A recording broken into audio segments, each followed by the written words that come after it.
Nagdesisyon sina Annalyn at Justine na tumalon sa dagat kahit na hindi marunong si Annalyn lumangoy upang makatakas mula kay Moira at sa kanyang mga tauhan. Nang malaman ni Moira na tumalon sina Annalyn at Justine sa dagat, labis siyang nagulat. Iniisip niya na posibleng patay na ang dalawa. Sobrang nag-alala si Lynette, tanong niya kung nasaan sina Annalyn at Justine.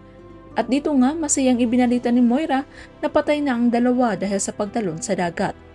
Sobrang nagulat sina Lynette at Giselle sa balita at hindi nga makapaniwala sina Lynette at Giselle sa balita ni Moira.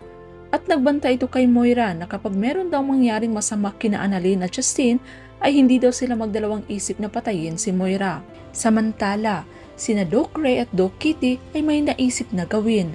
Pumunta sila sa kwarto ng kapitan upang humingi ng tulong gamit ang radyo upang tawagan ang mga kinaukulan. Ngunit pinigilan sila ng mga tauhan ni Moira na wag daw magsumbong kundi pa sasabugin nila ang kanilang mga ulo. Habang si Doc Carlos ay nagmadali na papunta sa pier matapos malaman kung nasaan si Lynette. Samantala si Zoe ay nagmamaniho ng mag-isa patungo kina Annalyn. Tumawag si Zoe sa kanyang daddy RJ upang ibalita ang nangyari sa birthday ni Annalyn.